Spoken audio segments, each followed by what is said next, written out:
España entera se quedó atónita. Ocurrió hace 80 años. En aquella tierra que una vez llamaron lastre y abandonaron a su suerte, España ha comenzado a reescribir una nueva historia. Durante 80 años hubo ancianos que contemplaban el mar cada día, añorando su tierra natal. Fueron desechados por España, perseguidos por la historia y olvidados por el mundo entero, nadie volvió la vista atrás por ellos. Sin embargo, hubo quienes nunca se rindieron hasta el final.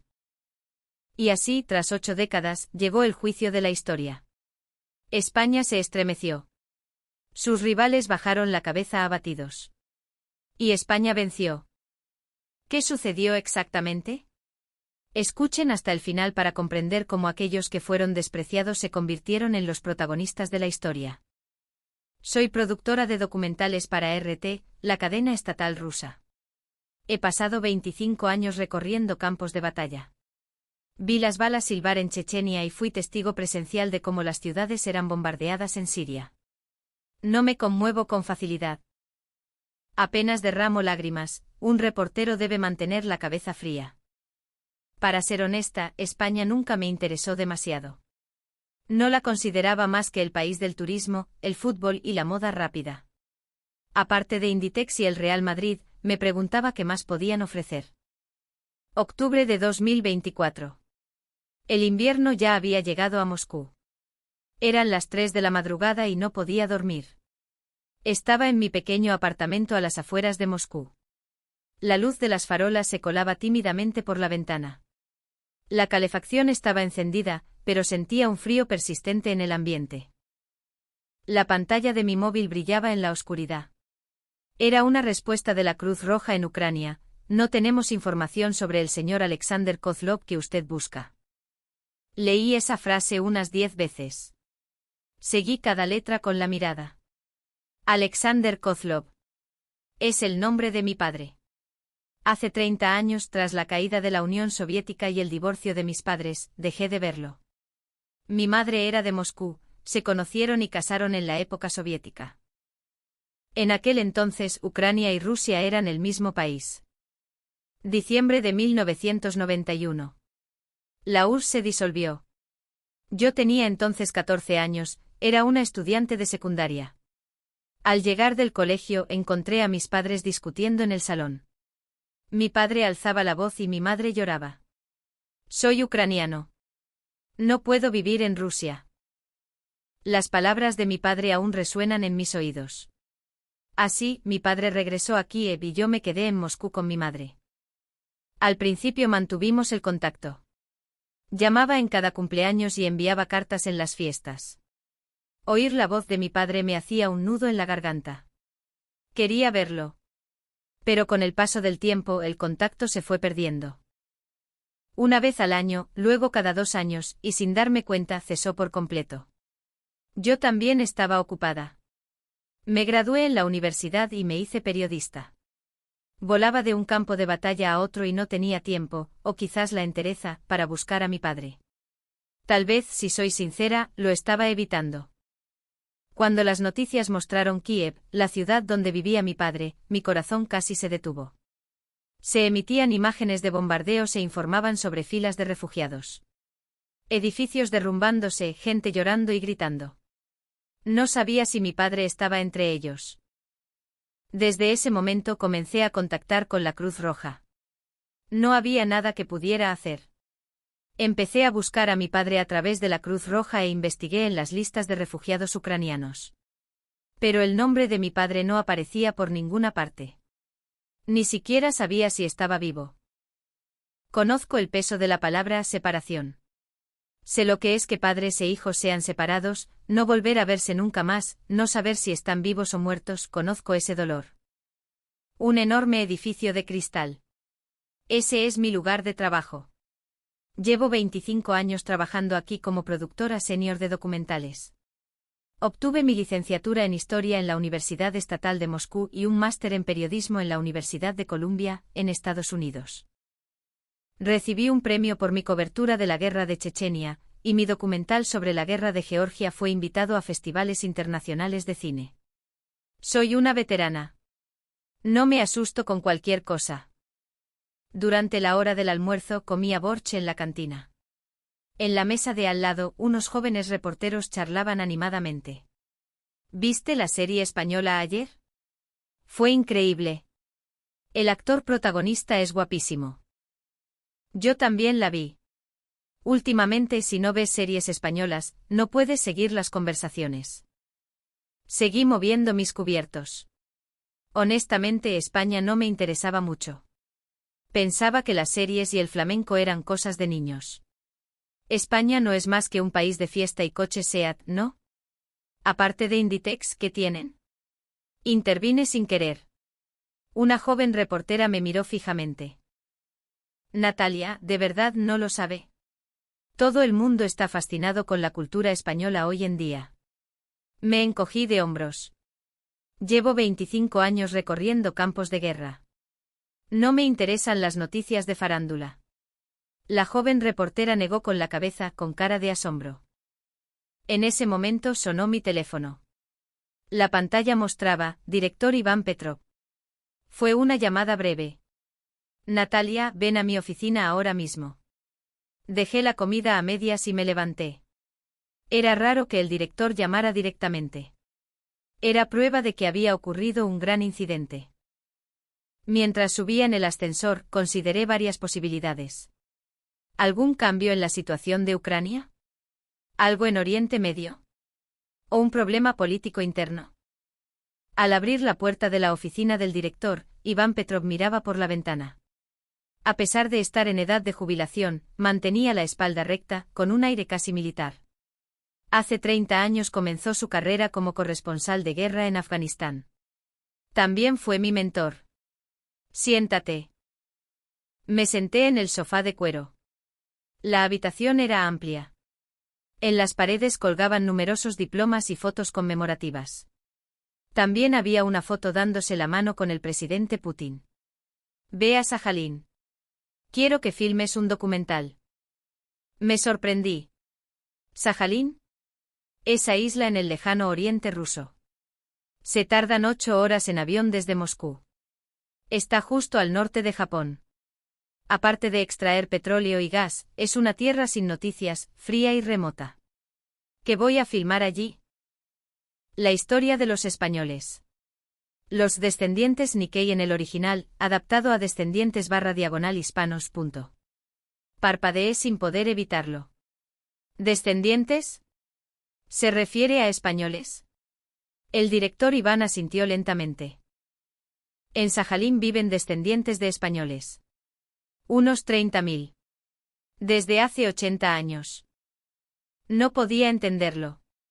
¿Por qué habría españoles en el extremo oriente ruso? Hace 80 años era 1945. ¿Qué pasó entonces? Es una historia de hace 80 años. ¿Por qué es noticia ahora? Pregunté con franqueza. ¿Quién va a ver una historia sobre una minoría étnica obsesionada con el pasado? No conseguiremos audiencia. Los ojos del director Iván se agudizaron. Me miró fijamente. El Kremlin tiene interés. No preguntes las razones. Cerré la boca.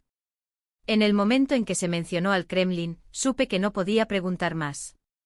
Que el Kremlin tenga interés significa que el núcleo del Estado se está moviendo. Preguntar por qué era peligroso. Entendido, bajé la cabeza en silencio. Partes en una semana. Te quedarás allí al menos un mes. Prepárate. Al salir de la oficina del director, suspiré involuntariamente. Mientras caminaba por el pasillo pensaba, Sajalín, el extremo de Rusia, una tierra olvidada. Me dicen que allí hay españoles viviendo como si estuvieran atrapados en el tiempo desde hace 80 años. Honestamente no tenía ninguna expectativa. Ir a escuchar las quejas de una minoría atrapada en el pasado. Haría una cobertura rápida, editaría algo decente, emitiríamos un programa y fin. No esperaría audiencia, pero si es voluntad del Kremlin, no hay remedio.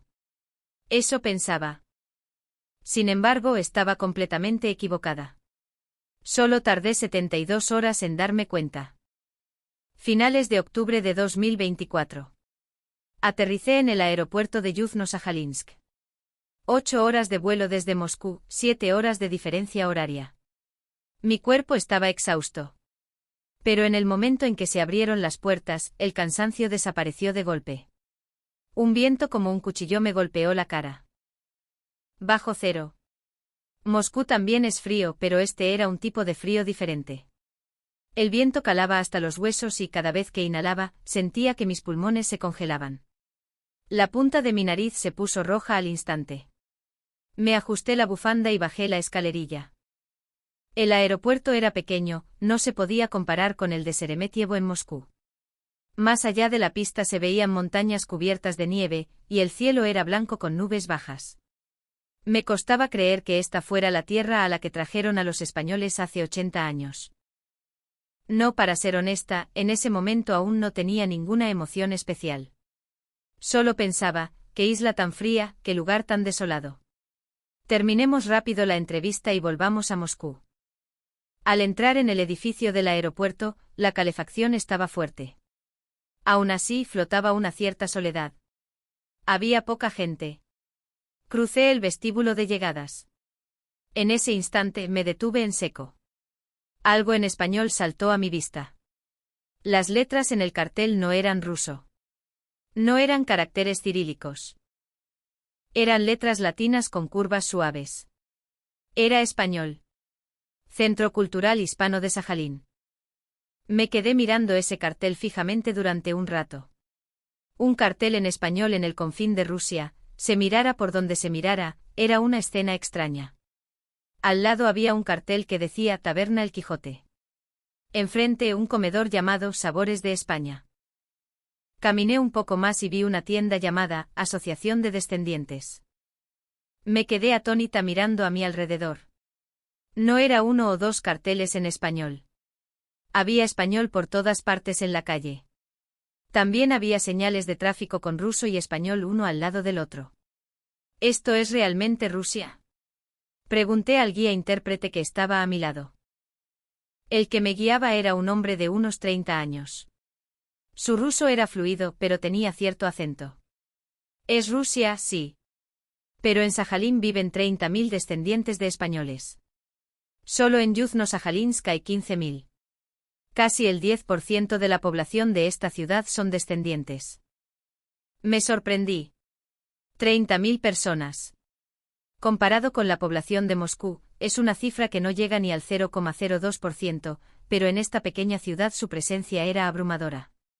Entre la gente que caminaba por la calle, se veían muchos rostros con rasgos mediterráneos mezclados. Sentí curiosidad. Por primera vez empecé a pensar que este reportaje podría no ser solo una historia del pasado. Guiada por él, nos dirigimos al Centro Cultural Hispano. Estaba a unos 10 minutos en coche. El paisaje de la ciudad pasaba por la ventanilla. Edificios bajos, carreteras cubiertas de nieve y carteles en español que aparecían de vez en cuando. Llegamos al Centro Cultural, un edificio de 2 plantas. En la entrada ondeaban juntas la bandera de España y la bandera de Rusia. Al abrir la puerta y entrar, un aire cálido me envolvió el rostro. En el vestíbulo se exhibían maniquíes vestidos con trajes de flamenca y ropa de campesinos españoles. En las paredes colgaban viejas fotos en blanco y negro. Fotos de minas de carbón de la década de 1940. Hombres sosteniendo picos. Mujeres y niños de pie en la entrada de la mina. Una foto de grupo tomada frente a un barracón cubierto de nieve. Los rostros de las personas en las fotos estaban cansados. Pero en sus ojos residía una fuerza. Quien me recibió fue María González. Una mujer joven de 34 años. Ojos grandes. Cuando reía se le formaban hoyuelos en las mejillas, y llevaba el pelo negro bien recogido. Su español y su ruso eran perfectos, con una entonación natural. Encantada, soy María González. Soy de la 4ª generación de españoles en Sajalín. Soy profesora de español en este centro cultural. Mi bisabuelo fue traído aquí en 1943. Mientras le estrechaba la mano, ladeé la cabeza. 4ª generación. Eso significa bisabuelo, abuelo, padre y usted, 4 generaciones. Entiendo. 80 años son 4 generaciones. Pero siendo la cuarta, ya será completamente rusa, ¿no? ¿Por qué sigue usando el español? Nació en Rusia y creció en Rusia. María sonrió. Pero sus ojos no reían. Había una tristeza impregnada en algún lugar. Durante 80 años, nunca hemos olvidado quiénes somos ni una sola vez. Aunque vivamos en tierra rusa, somos españoles. Ese sentimiento nunca cambiará. Yo aún no comprendía el peso de esas palabras. Hasta ese momento. Guiada por María, nos dirigimos al salón del Centro Cultural. Mientras caminaba por el pasillo, miré las fotos colgadas en la pared. Viejas fotos familiares. Fotos de bodas, fotos de la celebración del nacimiento de un niño cargando una hogaza de pan o un jamón. Todos vestían ropa tradicional española. Llevaban ropa española en tierra rusa. Al abrir la puerta del salón, fluyó una voz cantando. Quisiera estar en la tierra, donde ha nacido mi madre. Unos 15 ancianos cantaban en coro. Rostros con arrugas profundas, espaldas encorvadas, pero sus voces eran sorprendentemente claras. Para escuchar los cantares que cantan en mi ventana. Me detuve en la entrada del salón. La canción no me era familiar. Al ser en español, logré captar la letra, pero había algo que me golpeaba el pecho. La melodía era desgarradora, pero también tenía calidez, la nostalgia se desbordaba. La imagen de un pueblo adornado con flores de colores venía a mi mente. Le pregunté a María, ¿qué canción es esta? Suspiros de España. Es un pasodoble emblemático, la voz de María tembló por un instante. Es la canción que nuestros abuelos han seguido cantando durante 80 años. Pensando en la patria a la que nunca pudieron volver. Observé los rostros de los ancianos. Algunos cantaban con los ojos cerrados, otros cantaban mientras lloraban. Las lágrimas corrían por las profundas arrugas de sus mejillas, pero nadie dejaba de cantar. Cantaban que extrañaban los días en que jugaban en aquellas colinas. Por primera vez sentí que algo se clavaba en mi corazón. Sentí que me oprimían el pecho y el fondo de mi garganta se calentó. 80 años. Han seguido cantando esta canción durante todo ese tiempo. Pensando en una patria a la que nunca volvieron. La canción terminó. Los ancianos se sentaron apoyándose unos a otros. Una anciana se secó las lágrimas con un pañuelo. María dijo, ¿quiere conocer a mi abuelo? Es alguien que vivió directamente lo de 1945. Saqué mi grabadora. ¿Tiene 92 años? ¿Recuerda lo de aquel día? ¿Los sucesos de hace 80 años? Una sombra cruzó por un instante los ojos de María. Y detuvo sus palabras un momento. Mi abuelo lo recuerda todo. Dice que no lo ha olvidado ni un solo día. Sueña con aquel día todas las noches. Esas palabras me dieron un escalofrío en la espalda. Esa noche miré las luces de la ciudad desde la ventana de mi hotel y pensé durante mucho tiempo. La habitación era pequeña pero limpia. Fuera de la ventana, el mar se extendía hundido en la oscuridad lejana. Aún no tenía certeza. ¿Por qué es importante ahora una historia de hace 80 años? El pasado es pasado, ¿no? ¿Qué relación tiene con el ahora? Pero algo había sacudido mi corazón. Gente que seguía pensando en una patria a la que nunca volvió, ancianos cantando en coro mientras lloraban. Recordé a mi padre. Mi padre a quien no he visto en 30 años, del que no sé si está vivo. Quizás yo también he vivido pensando en mi padre en algún lugar. Aunque tratara de no ser consciente, los españoles de Sajalín siguieron pensando en su tierra durante 80 años. Yo durante 30 años aparté la mirada de mi padre. ¿Cuál es más fuerte? Esa noche no pude dormir fácilmente. A la mañana siguiente me dirigí al pueblo de Nueva Esperanza, Sinsato en el original, adaptado, a las afueras de Yuzhno-Sajalinsk. Es donde vive el abuelo de María, el señor Manuel Ortega. Al alejarnos unos 30 minutos de la ciudad en coche, el paisaje cambió por completo. Casas de una sola planta cubiertas de nieve se extendían sin fin. De vez en cuando se veían pequeños pueblos. Nueva Esperanza estaba sobre una colina.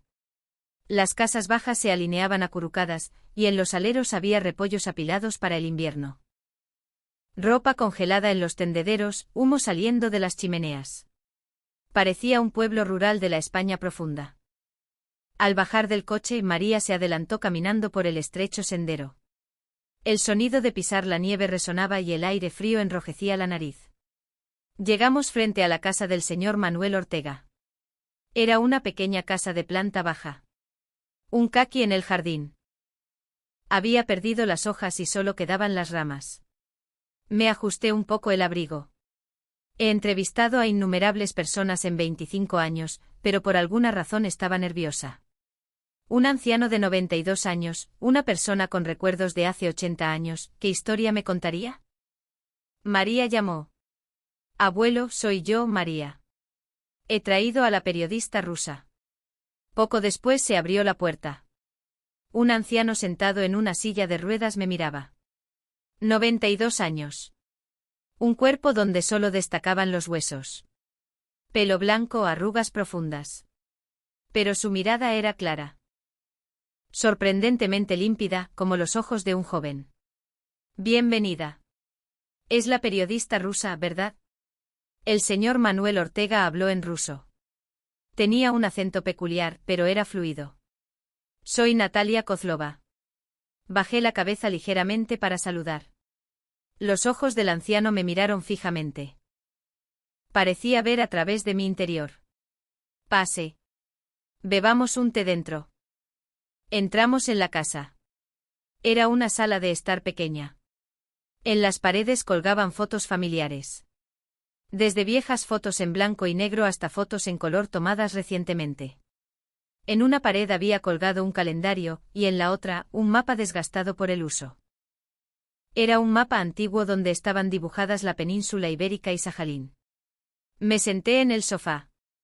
María trajo té desde la cocina. Era té caliente con hierbas. Abuelo. ¿Podrías contarnos lo de 1945? María sacó el tema con cautela. El señor Manuel dirigió su mirada fuera de la ventana. A lo lejos se veía el mar. El horizonte brillaba tenuemente. El anciano no pronunció palabra durante un rato. Parecía estar recuperando los recuerdos de hace 80 años. Fue en 1943, finalmente el anciano abrió la boca. Su voz era baja pero clara. Comprobé que la grabadora estuviera girando. Se llevaron a mi padre. Hombres con uniforme militar llegaron al pueblo. Dijeron que necesitaban gente para trabajar en las minas de carbón. Decían que era deber de los trabajadores servir al Estado. Las manos del anciano empezaron a temblar levemente. Mi padre se negó. Dijo que no podía dejar a la familia. Entonces ese hombre sacó una pistola y apuntó a la cabeza de mi padre. Dijo, si quieres que tu familia esté a salvo, ven callado. Contuve la respiración. Se llevaron a mi padre mientras lloraba. A mi madre y a mí también nos obligaron. No teníamos opción. Nos dijeron que si nos negábamos, lastimarían a la familia. El anciano cerró los ojos. ¿Cuántos años tenía usted entonces? Pregunté suavemente. Tenía 10 años. 10 años. Lo que hoy sería un niño de primaria. A esa edad tan temprana nos trajeron a la fuerza. Mi pueblo era una pequeña aldea en Asturias. Había prados, huertos y manzanos. Detrás de la casa corría un riachuelo y en verano nadábamos allí. En otoño comíamos las manzanas que recogíamos. Las lágrimas humedecieron los ojos del anciano. Aún recuerdo el sabor de la tortilla de patatas que hacía mi madre. Cada mañana nos daba un trozo de pan. Comer aquel pan con un poco de aceite, con eso no necesitábamos nada más. Escuchaba en silencio. De la voz del anciano emanaba una nostalgia que no había desaparecido en 80 años. Vinimos a Sajalín en barco. Tardamos una semana. El interior del barco era un infierno. El anciano negó con la cabeza. Estaba abarrotado de gente, no había sitio ni para sentarse. El baño era solo un cubo en una esquina, el hedor era terrible. Cuando llegamos era invierno. La nieve nos llegaba a las rodillas. El viento era como cuchillos. Nos metieron en barracones cerca de la mina. Eran construcciones precarias. Solo tablas clavadas. El viento se colaba por las rendijas. La voz del anciano bajó aún más. Nos hacían trabajar 14 horas al día. El polvo de carbón entraba en los pulmones y costaba respirar. Recordé las fotos de la mina colgadas en el centro cultural. Los rostros exhaustos de los hombres empuñando picos. La gente moría una tras otra. La voz del anciano tembló. Algunos murieron en accidentes. Otros por enfermedad. Otros murieron de hambre. No nos daban comida decente. Solo 2 pedazos de pan al día. Sin darme cuenta, había apretado los puños con fuerza. ¿Y su padre? Pregunté con temor. El señor Manuel Ortega cerró los ojos en silencio. Durante un rato el anciano guardó silencio. Sus hombros temblaban levemente. Fue en el invierno de 1944. El anciano volvió a abrir la boca. Su voz estaba ronca y temblorosa. La mina se derrumbó. Mi padre estaba allí dentro. Me quedé sin palabras. Hubo un estruendo enorme y después se oyeron gritos. Yo estaba trabajando en la entrada de la mina y corrí hacia allí, pero ya era tarde. La entrada estaba bloqueada, las rocas y la tierra se habían desplomado. Las lágrimas se derramaron de los ojos del anciano. «Padre. Padre». Grité. Cavé las piedras con mis manos desnudas. Se me levantaron las uñas, sangraba, pero no podía parar. Porque mi padre estaba allí. No pude decir nada. Un capataz me apartó a la fuerza. «Ríndete. Los muertos no vuelven». El anciano apretó los puños con fuerza. Ni siquiera encontraron el cuerpo. Simplemente quedó enterrado. Sin una sola piedra como lápida, ni siquiera sé dónde descansa. Un silencio pesado cayó sobre la habitación. No sabía qué decir. Sentí que ninguna palabra podría curar ese dolor. Y llegó agosto de 1945. La voz del anciano vuelve a temblar. Oímos la noticia de que la guerra había terminado. Por la radio anunciaron la rendición. Asentí en silencio. Dimos gritos de alegría. Nos abrazamos llorando. Con esto podremos volver a casa. La guerra ha terminado, así que podremos regresar a nuestro pueblo. Una sonrisa apareció momentáneamente en el rostro del anciano, pero desapareció enseguida. Fuimos al puerto de Korsakov. Para subir al barco. El anciano volvió a mirar por la ventana. A lo lejos se veía el mar, en el puerto se habían reunido miles de personas. Tanto los descendientes como la gente que había venido de la península, España/Europa, esperaban el barco. Si llegaba el barco podríamos volver a casa, todos tenían el corazón palpitando. Las manos del anciano empezaron a temblar violentamente.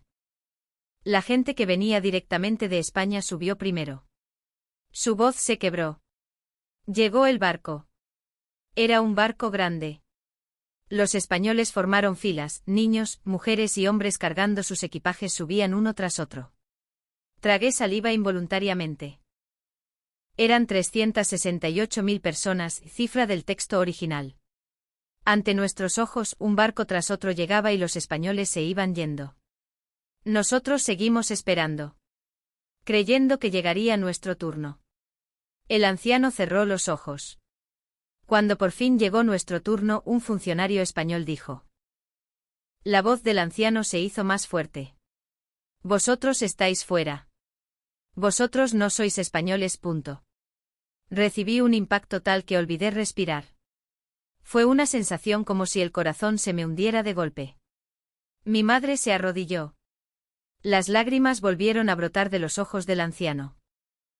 Por favor, déjenos subir, suplicaba. Tengo un niño.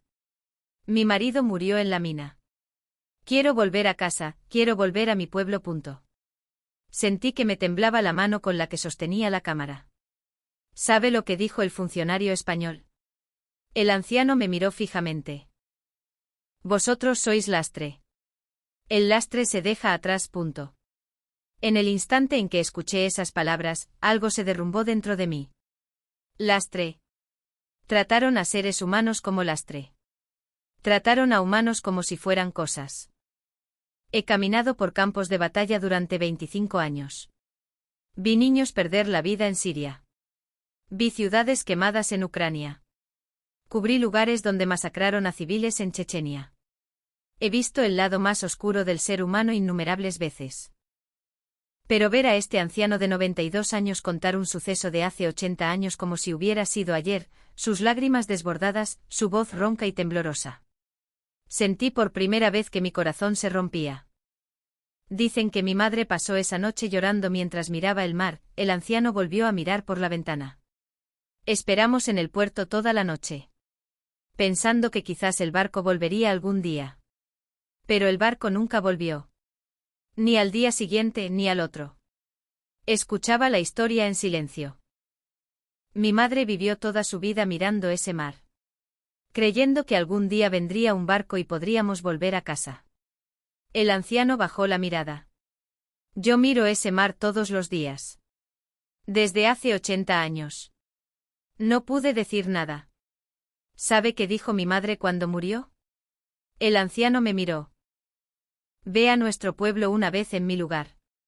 Esas fueron las últimas palabras de mi madre. Finalmente no pude contener las lágrimas. Ya no podía aguantar más. A mí tampoco me queda mucho tiempo. Seguramente terminaré mi vida sin haber podido pisar mi tierra natal ni una sola vez.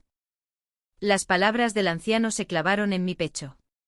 Más tarde, revisando los documentos, confirmé las cifras. 1945, españoles que quedaron en Sajalín, 43.000 personas. Repatriados a España, 368.000 personas. La primera generación que no pudo regresar durante 80 años ha fallecido en su totalidad. Actualmente viven en Sajalín unos 30.000 descendientes. Detrás de las cifras había 43.000 vidas. Había 43.000 lágrimas. 43.000 sueños rotos. Esa noche no pude dormir. Al día siguiente cubrí la escuela de español.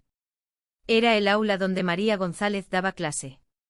Una pequeña aula en el segundo piso del centro cultural. Había unos 30 niños sentados. Niños de diversas edades, desde unos 6 años hasta 12 o 13. María escribía el alfabeto en la pizarra mientras pronunciaba. Los niños repetían con energía. Sus voces resonaban llenando el aula. Observaba la escena desde el fondo del aula. Los rostros de los niños eran muy diversos. Había rostros mediterráneos y niños que parecían rusos. Había niños rubios con ojos azules. Eran niños de familias mixtas ruso-españolas. Pero todos aprendían español. Con empeño, con seriedad. Después de la clase, le pregunté a María. Estos niños nacieron en Rusia, ¿por qué aprenden español? Seguramente sería más fácil usar solo el ruso. Reciben todas las clases de la escuela en ruso. María miró por la ventana y pensó durante un rato. Es el idioma que protegieron nuestras generaciones pasadas. María comenzó a hablar despacio. Incluso en la época soviética, incluso en la era rusa actual, no renunciamos al español. Lo protegimos arriesgando la vida.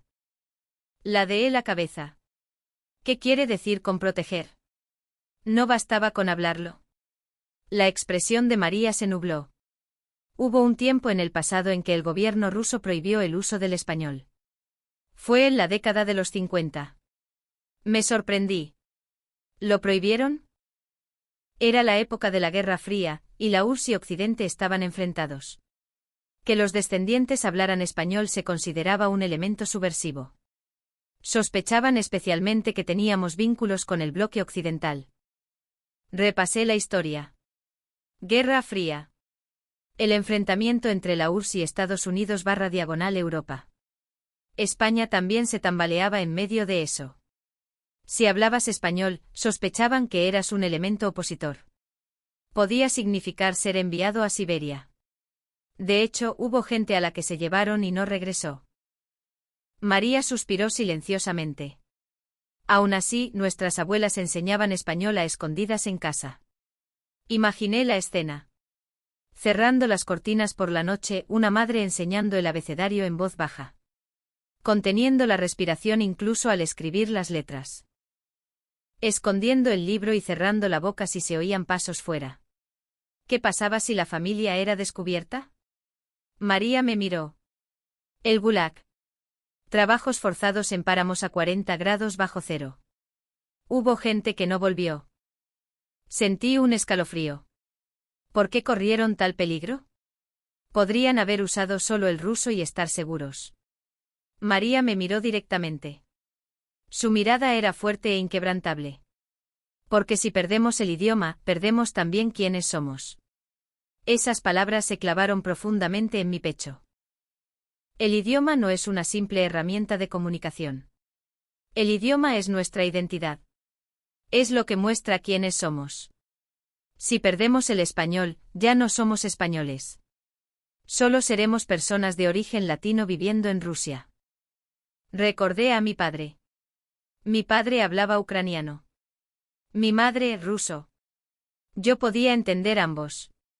Pero desde que la URSS colapsó y mis padres se divorciaron, crecí solo con el ruso. Han pasado 30 años desde que olvidé el idioma de mi padre. No puedo recordar qué le gustaba a mi padre. Ni qué canciones cantaba, ni qué comida le gustaba. No lo sé. Cuando olvidé el idioma de mi padre, tal vez olvidé al propio padre. Los descendientes de Sajalín siguieron protegiendo el idioma durante 80 años. Arriesgando la vida. Yo olvidé a mi padre en solo 30 años. Sin ninguna amenaza. Al pensar en eso me sentí avergonzada de mí misma. Esa tarde me dirigí con María González a la colina de la nostalgia. Es una colina desde la que se domina el puerto de Korsakov. Estaba a unos 40 minutos en coche. Al pararnos en la cima de la colina, el viento soplaba violentamente.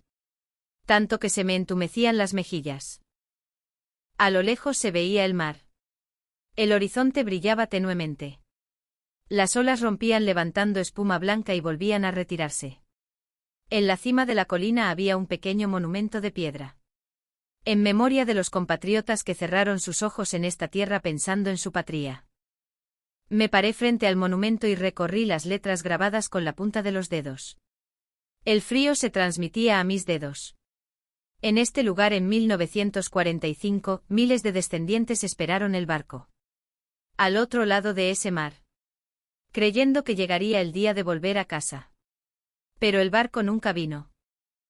María dijo, mi abuelo viene aquí cada semana. Durante 80 años ha mirado el mar. Más allá del horizonte. En algún lugar estará España. ¿Cuánto tardaría un barco en llegar? Unos días, tal vez. Está tan cerca y sin embargo nadie ha podido volver en 80 años. No pude contener las lágrimas. Un periodista no debe llorar. Debe ser objetivo. No debe dejarse llevar por las emociones. Pero ellos perdieron a sus padres y su patria durante 80 años, y aún así nunca se rindieron, siguieron protegiendo su idioma y su identidad, estaba aprendiendo algo importante de ellos. Cosas que no se deben olvidar, que no se debe rendir uno. Que no se debe perder la esperanza por mucho tiempo que pase. Esa noche saqué la foto de mi padre. Es una foto vieja y descolorida. Mi padre me abrazaba sonriendo. Es una foto de cuando yo tenía 3 años. Decidí en mi corazón que no olvidaría a mi padre. Una semana después regresé a Moscú. Para editar las imágenes grabadas en Sajalín. Tenía 30 horas de entrevistas e imágenes de la cobertura local. Tenía que resumir esto en un documental de 1 hora. Mientras avanzaba con el trabajo de edición, el director Iván vino a mi oficina. El documental. ¿Va bien? Se ha convertido en una historia más profunda de lo esperado. Los espectadores seguramente se sorprenderán. Respondí sin apartar la vista del monitor. Se reproducía la entrevista del señor Manuel Ortega. Su rostro llenaba la pantalla. El director Iván cerró la puerta y se sentó a mi lado. Natalia, preguntaste por qué de repente nos interesamos en los españoles de Sajalín, ¿verdad? Levanté la cara. El Kremlin. ¿Por qué? El director Iván bajó la voz y dijo cuidando de que nadie escuchara. Esto no se puede emitir. Ya me entiendes. Asentí. Significaba off the record. China está exigiendo ampliar su participación en los yacimientos de gas de Sajalín. Fruncí el ceño. En Sajalín hay enormes reservas de petróleo y gas natural. Son recursos energéticos importantes para Rusia. Se está llevando a cabo un gran proyecto de desarrollo llamado Proyecto Sajalín. Oficialmente es cooperación económica, pero en realidad es presión. ¿Qué tipo de presión? El director Iván suspiró. Desde la guerra de Ucrania, Rusia no ha tenido más remedio que depender de China. Debido a las sanciones occidentales, el principal destino de exportación de energía es China. Es una situación en la que es difícil rechazar lo que pida China. Entendí. Significaba que Rusia se estaba volviendo económicamente subordinada a China. China ha exigido ampliar su participación en el gas de Sajalín hasta el 40%. Ahora es del 20%, pero quieren duplicarlo. Han insinuado represalias económicas si nos negamos. Es decir, que no comprarán la energía rusa a buen precio. Asentí. Era una situación grave. El Kremlin está buscando una manera de desarrollar el Lejano Oriente sin entregárselo a China. Y eso es. El director Iván me miró. Ha salido un informe interesante del Ministerio de Desarrollo del Lejano Oriente. ¿Qué contenido? Una propuesta para designar la región de concentración de españoles en el sur de Sajalín como zona económica especial. Atraer capital español para contrarrestar la presión de China. Me sorprendí. ¿España aceptará? El director Iván rió. Tienen una causa histórica, ¿no? Compatriotas abandonados hace 80 años. No puede ser que al gobierno español no le interese este problema. Además, a España le interesa mucho tener presencia energética aquí. Los intereses coinciden. La India también estará observando la situación en silencio. Este documental podría incluso traer una nueva corriente a las relaciones ruso-españolas. Después de que el director se fue, me quedé pensando mucho tiempo. El interés del Kremlin en el problema de los españoles de Sajalín no es por razones humanitarias. Es desde una perspectiva geopolítica. Aunque haya comenzado por un cálculo político, quizás no sea algo malo. Como resultado, los españoles de Sajalín atraerán la atención del mundo. La historia y la política estaban a punto de cruzarse. Gente que ha estado abandonada durante 80 años podría ser, tal vez, la clave de la geopolítica mundial. Unos días después entrevisté a Dmitry Solovyov, el número 2 del Ministerio de Desarrollo del Lejano Oriente ruso. Un burócrata de 52 años. Rubio, mirada aguda, tipo callado y siempre impecablemente vestido de traje. Sajalín es la puerta este de Rusia. El potencial de desarrollo es extremadamente alto. Petróleo, gas, recursos pesqueros, es una región con gran futuro. Dmitry solo repetía respuestas oficiales. ¿Cómo es la política hacia los descendientes de españoles? Son personas que han protegido esta tierra durante 80 años. Son ciudadanos importantes para Rusia. El gobierno respeta la cultura y el idioma de los descendientes. Asentí. Era una respuesta modelo, pero yo también conocía la otra cara. Esa noche volví a leer los documentos internos que me pasó el director Iván. Asunto de la designación de Distrito Cultural Hispano de Sajalín, medidas para atraer inversión de empresas españolas, nuevo eje de la Estrategia de Desarrollo del Lejano Oriente, estrategia de diversificación para mitigar la dependencia de China. En los documentos se mostraban planes concretos. Designar el sur de Sajalín como zona económica especial, dar incentivos fiscales a las empresas españolas, y ampliar la autonomía de los descendientes. La historia y la política se entrelazaban, y la gente que había sido ignorada durante 80 años ahora tenía la llave de la geopolítica mundial. Me invadieron sentimientos encontrados. Finales de noviembre de 2024, España comenzó a moverse. El Ministerio de Asuntos Exteriores de España transmitió una protesta oficial a Rusia. Obtuve el contenido a través de un corresponsal en Madrid. Sajalín es una región donde existen potenciales derechos históricos basados en tratados pasados. Que Rusia firme acuerdos especiales con terceros países viola el derecho internacional. Al leer esa frase, solté una risa por la nariz sin querer. ¿Un país que abandonó a su gente hace 80 años, ahora reclama derechos? Solicité una entrevista al jefe de sección García del Ministerio de Exteriores español a través del corresponsal en Madrid, pero fui rechazada. En su lugar, pude hablar extraoficialmente con un periodista español. Conectamos por videollamada desde una cafetería en Madrid. Señora Kozlova. Se lo diré honestamente. El gobierno español no quiere tocar el problema de los descendientes de Sajalín. ¿Por qué? Son personas que España abandonó hace 80 años. El periodista español sonrió con amargura. Precisamente por eso. Porque es gente abandonada. Si se vuelve a desenterrar, la responsabilidad de España saldrá a la luz. Podrían surgir problemas de indemnizaciones y recibir críticas internacionales. Asentí. ¿Cuál es la postura oficial del gobierno español? La postura oficial es esta: los descendientes no tenían la nacionalidad correcta, por lo que quedaron fuera de la repatriación. Legalmente puede que sea correcto. Volví a revisar los documentos. 1945, repatriación de españoles, 368.000. Todos. 1945, descendientes en Sajalín, 43.000. Todos abandonados. Puede que sea correcto según la ley.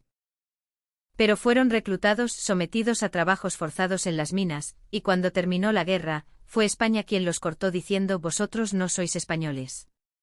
No es un problema de leyes. Sin embargo, muchos de la primera generación que pudieron regresar murieron poco después de pisar su tierra natal. Me llené de un sentimiento de impotencia. Esperaron 80 años y cuando pensaron que habían vuelto a casa, murieron enseguida. ¿Hay posibilidad de una nueva cooperación con Rusia? El jefe de sección encargado de la ayuda desde España guardó silencio, eligiendo sus palabras. Las conversaciones entre ambos países están en curso. No puedo decir contenidos concretos, pero solo le diré que avanzan positivamente. Sentía que algo grande estaba empezando a moverse. Mientras continuaban las negociaciones no oficiales entre España y Rusia, China también intensificaba sus movimientos. Según información obtenida de fuentes rusas, China exigía ampliar sus derechos sobre el gas de Sajalín hasta el 40%, y mostraba disposición a no dudar en tomar represalias económicas si Rusia se negaba. ¿Qué tipo de represalias? Reducir masivamente la importación de energía rusa. Ahora que el mercado occidental está cerrado, eso es fatal para Rusia. Sajalín se había convertido en el escenario donde saltaban nuevas chispas internacionales. España, Rusia, todos continuaban una ofensiva y defensiva silenciosa alrededor de esta tierra. En ese momento, recibí noticias de María González. El abuelo ha colapsado. Apreté el teléfono. Lo han ingresado en el hospital. El médico dice que quizás no pase este invierno. Sentí que me oprimían el corazón. ¿Está bien? Su conciencia está muy débil. Miré por la ventana.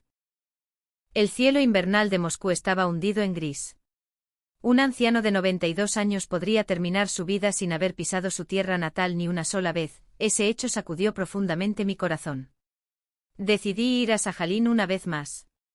No como productora de documentales. Ya no podía ser objetiva. Como ser humano, quería ver a ese anciano una vez más. Diciembre de 2024.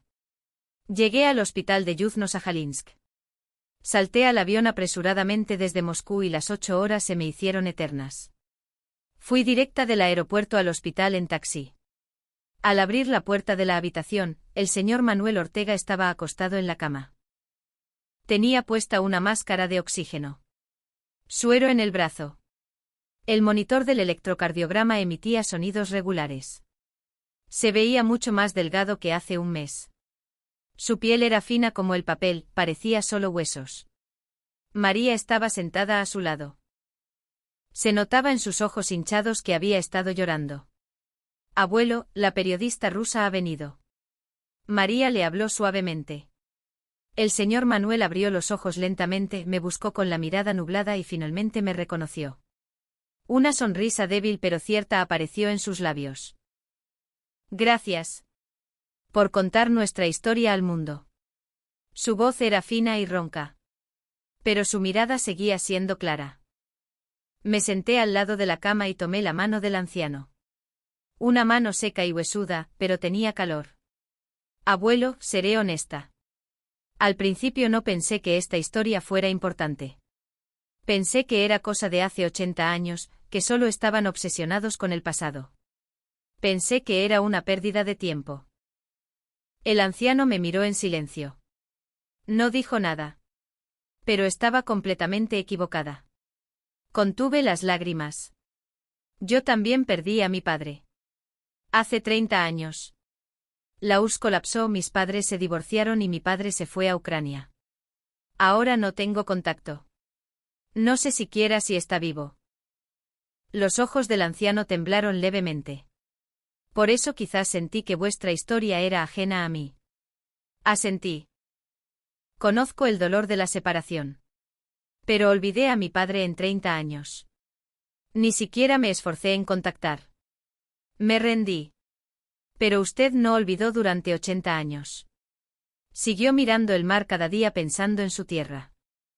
El señor Manuel Ortega levantó la mano débilmente y me devolvió el apretón. No debes olvidar. Si olvidas, ya no sabrás quién eres. Apreté esa mano con fuerza. Las lágrimas corrieron por mis mejillas. Tú tampoco te rindas y sigue buscando a tu padre. El anciano apenas pudo decir eso. Asentí en silencio. No me salían las palabras. En la reunión de ministros de Exteriores de Rusia y España se anunció un acuerdo sobre la ampliación de la ayuda a los descendientes de Sajalín. Duplicación del presupuesto de ayuda al retorno, apoyo al establecimiento del Centro Cultural Hispano de Sajalín, expansión del programa de enseñanza de español. Y la designación del sur de Sajalín como zona especial de cooperación económica. Al ver esas noticias sentía que lo que el director Iván había dicho se estaba haciendo realidad. Aunque hubiera comenzado por un cálculo político como resultado, la luz comenzaba a brillar para los descendientes de Sajalín. Mi documental fue emitido. Los olvidados hispanos de Sajalín. 80 años de espera. En el programa de 1 hora incluí todo, la entrevista del señor Manuel Ortega, el coro, la escuela de español. Hubo eco en todo el mundo. La CNN lo citó y la BBC hizo un reportaje de seguimiento. En España se desató una gran controversia. Y en mayo de 2025, el presidente del gobierno de España anunció su visita a Sajalín. Fue la primera vez en la historia. Es la primera vez que un mandatario español pisa suelo de Sajalín. ¿Viene el presidente? El presidente de España a Sajalín. Todos parecían incrédulos. Viene el mes que viene. El señor Manuel rompió a llorar. Las lágrimas corrían por sus mejillas demacradas. 80 años. He esperado 80 años. La voz del señor Manuel temblaba. Mi madre dijo que vendría un barco. El anciano miró por la ventana. Al mar lejano. Por fin ha llegado el barco. Todos los que estaban en la habitación del hospital lloraron. María, la enfermera y yo derramamos lágrimas. Después de 80 años, por fin había llegado el barco. Mayo de 2025. Yo estaba en el puerto de Korsakov. Hace 80 años, el puerto donde los descendientes esperaron el barco de rodillas entre lágrimas. El puerto donde vieron partir a los españoles peninsulares como si rezaran. El puerto donde las madres abrazaban a sus hijos y rogaban desesperadamente: por favor, dejadnos subir. Hoy, en ese puerto, entró una fragata de la Armada Española. La bandera rojigualda ondeaba al viento, la banda militar tocaba, y cientos de personas se habían reunido en el puerto. Los descendientes de Sajalín, ancianos, jóvenes y niños, todos agitaban banderas de España. Preparé mi cámara y grabé esa escena. Hace 80 años. En este puerto los descendientes esperaron el barco. Pero el barco no vino. Solo subieron los españoles peninsulares y los descendientes fueron abandonados como un lastre. 80 años después, el presidente de España llegaba a ese mismo puerto. La historia estaba a punto de completar un gran círculo. El presidente visitó la colina de la nostalgia, ofreció flores y guardó silencio. Las banderas de España y Rusia ondeaban juntas y cientos de descendientes se habían reunido en la colina. El presidente comenzó su discurso. Hace 80 años nuestro país no tenía fuerza y no pudo venir a buscaros. Entonces España estaba devastada. Mientras veía cómo erais abandonados, no pudimos hacer nada. La voz del presidente tembló. Hoy, como presidente de España, os pido perdón de todo corazón. Y aquí prometo, nunca más nuestro país abandonará a sus ciudadanos. Estéis donde estéis, España no os olvidará. Los descendientes derramaron lágrimas y estallaron los aplausos. Mientras grababa ese momento con la cámara, se me calentó el pecho. El presidente visitó al señor Manuel Ortega, que estaba ingresado. Yo también estuve presente en la habitación. Era para la cobertura. Un anciano de 92 años sentado en silla de ruedas. Llevaba máscara de oxígeno, pero ese día tenía una mirada extraordinariamente clara. El presidente tomó la mano del anciano. Presidente. He esperado 80 años. La voz del señor Manuel tembló. Siento haberle hecho esperar. España ha venido ahora. El presidente apretó con fuerza la mano del señor Manuel. El anciano lloraba, y el presidente también tenía los ojos rojos. Ya no me queda ningún pesar, dijo el señor Manuel reuniendo todas sus fuerzas. Capturé esa escena en la cámara. Mientras lloraba. La reacción de los medios españoles fue impactante. Visita relámpago del presidente a Sajalín, derrota diplomática. España recupera la cooperación en la tierra que abandonó hace 80 años. La historia rebota contra España. Las reacciones de los internautas españoles también decían, es nuestro merecido. Nosotros los abandonamos. La gente a la que llamamos lastre y abandonamos hace 80 años, ahora son los protagonistas de esa tierra. ¿Qué hemos aprendido de la historia? Quien abandona, sin duda recibe su retribución. España abandonó a 43.000 personas hace 80 años. Los llamó lastre. Y ahora, en esa tierra, España intenta convertirse en un nuevo protagonista. China también se desanimó. Un burócrata ruso me contó off the record, China ha renunciado a su participación en el gas de Sajalín. Porque ha entrado capital español y el esquema de negociación ha cambiado. Rusia por fin ha obtenido una opción. Agosto de 2025. Recibí noticias de María González. El abuelo ha partido esta mañana. Me quedé sin palabras. Volé apresuradamente a Sajalín. El funeral se celebró en silencio, pero se reunió mucha gente. Los descendientes de Sajalín. Burócratas rusos. Personal de la Embajada de España. Cientos de personas se reunieron. En el ataúd se había colocado una bandera de España. Los descendientes despidieron al anciano cantando Suspiros de España en coro. Quisiera estar en la tierra. Lloré en silencio. El señor Manuel Ortega siguió pensando en su tierra durante 80 años. Nunca llegó a pisar ese suelo. Pero al final, se encontró con el presidente de España y le dijeron que España había venido por él. Ojalá descanse en paz sin remordimientos. En ese momento entró un aviso de la Cruz Roja de Ucrania. Se ha confirmado la supervivencia del señor Alexander Kozlov que usted busca. Actualmente se encuentra en un campo de refugiados en Polonia. Casi se me cae el teléfono. Mi padre estaba vivo. El padre al que busqué durante 30 años. Volé inmediatamente a Polonia. Me reencontré con mi padre en el campo de refugiados. Un anciano de pelo blanco me miraba. Tenía arrugas profundas, pero esos ojos eran aquellos que yo recordaba. ¿Natalia? Hija mía. Era la voz de mi padre. Papá. Papá. Estabas vivo. Abracé a mi padre y lloré desconsoladamente. Lo siento. No pude contactar, tuve que evacuar por la guerra. Mi padre también lloraba. Yo estuve a punto de rendirme en 30 años.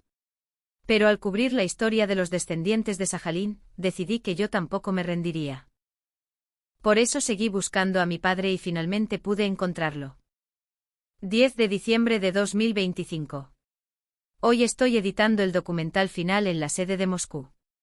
En la pantalla está el rostro del señor Manuel Ortega. Esos ojos que miraron el mar durante 80 años. Grabo la narración.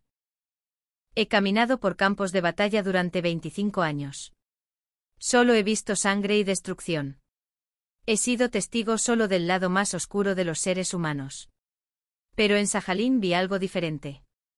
Personas que nunca se rindieron durante 80 años. Personas que no perdieron su idioma. Personas que no olvidaron su patria. Personas que, aunque fueron desechadas, no fueron derrotadas. Personas que, aunque pasaron las épocas y cambiaron las generaciones, nunca olvidaron quiénes eran. Creo que esa es la verdadera fuerza. España abandonó a 43.000 personas como lastre hace 80 años. Sin embargo, ese lastre se convirtió en el protagonista de esta tierra 80 años después. Quien abandona recibe su merecido. Quien es abandonado obtiene la victoria. Ese es el juicio de la historia. Ahora, en la colina de la nostalgia de Sajalín, está parada María González. En su mano, la foto del señor Manuel Ortega. Abuelo. Ahora. Esta es nuestra tierra.